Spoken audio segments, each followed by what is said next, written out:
السلام علیکم ورحمۃ اللہ وبرکاتہ۔ الحمدللہ، ہمیں آپ حضرات سے امید ہے کہ آپ حضرات قرآن پاک پڑھنے کی مشق اور کوشش کر رہے ہوں گے۔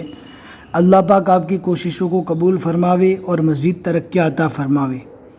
آج ہم جو رکوع پڑھنے والے ہیں وہ سورہ بقرہ کا 31واں رکوع اور دوسرے پارے کا 15واں رکوع ہے۔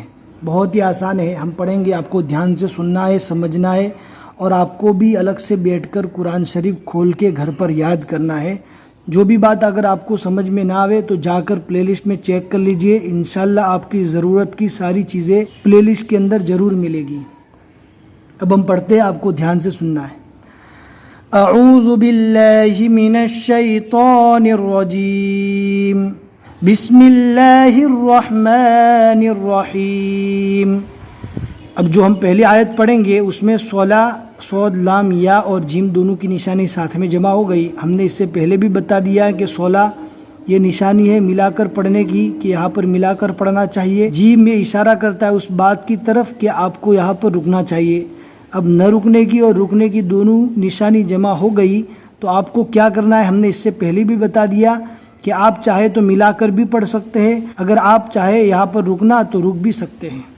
لا جناح علیکم ان طلقتم النساء ما لم تمسوهن او تفرضوا لهن فریضہ۔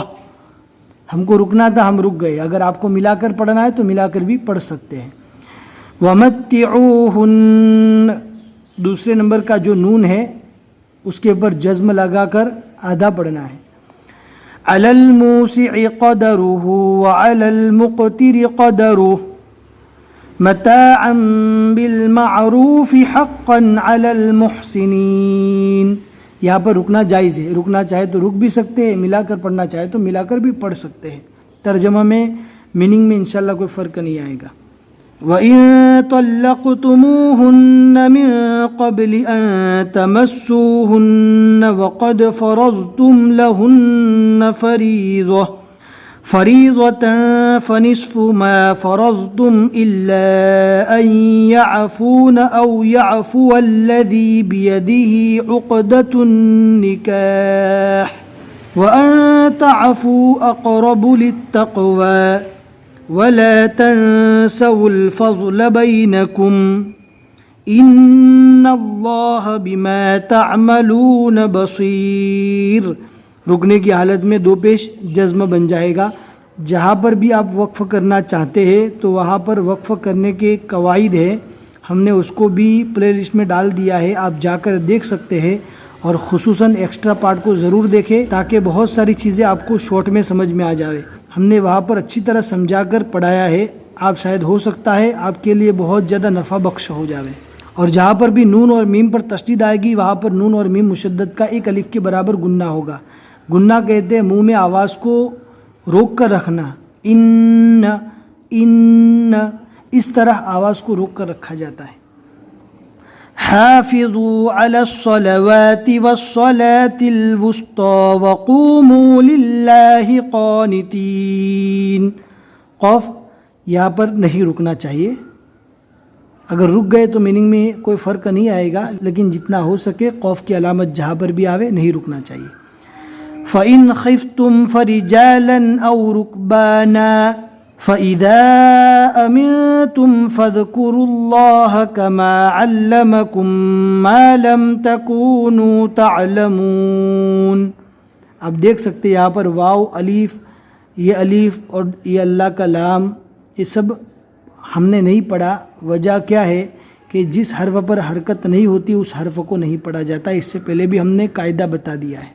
والذین یتوفون منکم ویذرون ازواجا وصیۃ لازواجہم متاعا الی الحول غیر اخراج۔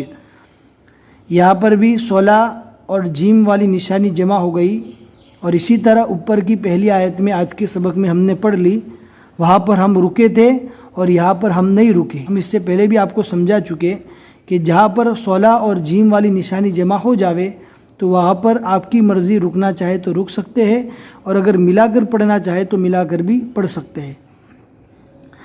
فإن خرجن فلا جناح عليكم فيما فعلن في أنفسهن من معروف والله عزيز حكيم وللمطلقات متاع بالمعروف حقا على المتقين كذلك يبين الله لكم آياته لعلكم تعقلون صدق اللہ العظیم۔